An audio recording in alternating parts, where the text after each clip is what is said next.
అందరికీ నమస్కారము. అందరు బాగున్నారు కదా? అందరు బాగుండాలని కోరుకుంటున్నాను.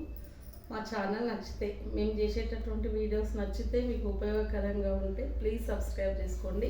అదేవిధంగా యూస్ఫుల్గా ఉంటే ఖచ్చితంగా వేరే వాళ్ళు కూడా షేర్ చేయండి. మీతో పాటు నలుగురికి తెలిసేటటువంటి విషయాలు తీస్తున్నాం కాబట్టి మీతో పాటు నలుగురికి తెలియజేసే బాధ్యత కూడా మీదే. ప్లీజ్ దయచేసి సబ్స్క్రైబ్ చేసుకుని అలాగే షేర్ చేయండి.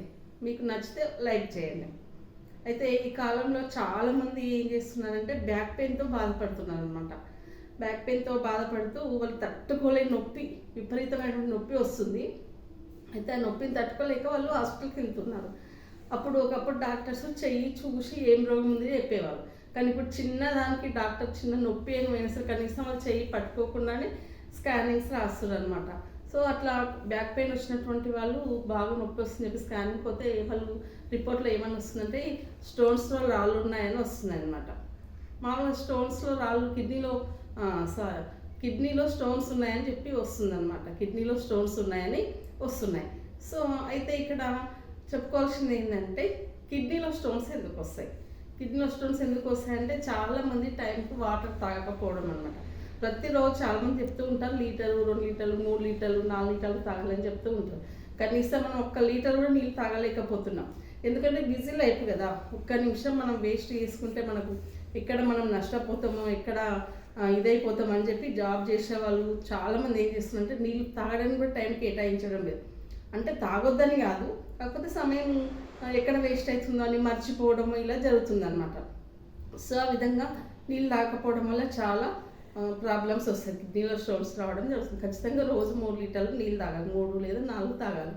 అయితే మనం ఏం చేస్తున్నామంటే ఎండలో పడొచ్చి మొహం కడుక్కోవడానికి, స్నానం చేయడానికి బకెట్లు నీళ్ళు వాడుకుంటున్నాం మనం. మరి బయట నుండి వచ్చినప్పుడు మన బాడీ పైన ఉన్నటువంటి దుమ్మును కడిగేసుకోవడానికి చాలా వాటర్ వాడుతున్నాం. మరి లోపల ఉన్నటువంటి అవయవాలకు కూడా మనం క్లీన్ చేసుకోవాలంటే ఖచ్చితంగా వాటర్ తాగాలి. అయితే వాటర్ ఖచ్చితంగా 3 నుంచి 4 లీటర్ల వాటర్ ఖచ్చితంగా తాగాలి. అయితే ఈ మధ్యలో కిడ్నీలో స్టోన్స్ వచ్చిన వాళ్ళు చాలామంది డాక్టర్స్ దగ్గరికి వెళ్ళి మీకు 8 ml ఉంది, 10 ml ఉంది, మీకు పడిపోయే అవకాశం లేదంటే చాలామంది భయపడుతున్నారు. వాళ్ళు ఏం చేస్తుందంటే ఖచ్చితంగా మీకు సర్జరీ చేయాలి, ఆపరేషన్ చేసి మీకు కిడ్నీ స్టోన్స్ తీయాలని భయపెట్టిస్తున్నారు. సో అలాంటి వాళ్ళ కోసం చిన్న వీడియో. అయితే మీకు అందరికీ తెలిసి ఉండొచ్చు, ఇది రణపాల ఆకు. దీన్ని రణపాల ఆకు అంటారన్నమాట. రణపాల ఆకు అని అంటారనమాట. ఈ విధంగా ఉంటుంది. అయితే ఇది తినడానికి రుచికి బాగుండదు. నిజం చెప్పాలంటే బాగుండదు. ఎందుకంటే మనకు ఆరోగ్యానికి మంచి వేసేవి ఏవి కూడా మనకు నచ్చవు. ఇప్పుడు షుగర్కు కాకరకాయ తింటే తగ్గుతుంది. కాకరకాయ చేదుగా ఉంటుంది కాబట్టి తినరు చాలామంది.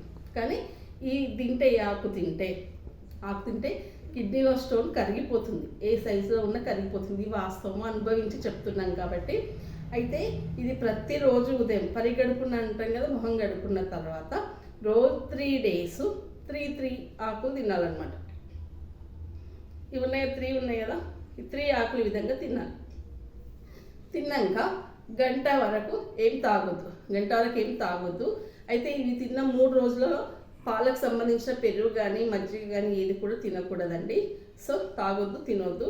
ఖచ్చితంగా 3 days ప్రతిరోజు 3 ఆకులు పరిగడుపున తింటే కనుక మీకు కిడ్నీలో స్టోన్ పడిపోతుంది, బ్యాక్ పెయిన్ కూడా తగ్గుతుంది. ఇది మేము చూసినాం కాబట్టి చెప్తున్నాము. సో ఇది రణపాల ఆకు రహస్యం అనమాట. ఇది మాకు నచ్చలేదు అని చెప్పి మీరు ఇట్లా దీన్ని పడేసినా కూడా దానికి వాటర్ లేకపోయినా మొలుస్తుంది. దీని గొప్పతనం అంత గొప్పతనం ఉందన్నమాట దీనికి. సో ఆయుర్వేదంలో చాలా గొప్పగా చెప్పారు దీని గురించి. కిడ్నీలో స్టోన్స్ ఉన్నోళ్ళు ప్రయత్నం చేసి చూడండి. రణపాల ఆకు ఎక్కడైనా దొరుకుతుంది. దీన్ని మనం బాగాలేదు ఇట్లా పడేసినా కూడా మొలుస్తుంది, పెద్దగా అవుతుంది. పుదీనా ఏ విధంగా అవుతుందో ఇది కూడా అదే విధంగా అవుతుంది. ఓకేనా అండి? Okay, thank you. నచ్చితే కనుక తప్పకుండా సబ్స్క్రైబ్ చేసుకోండి, షేర్ చేయండి. రణపాల ఆకు. Thank you so much.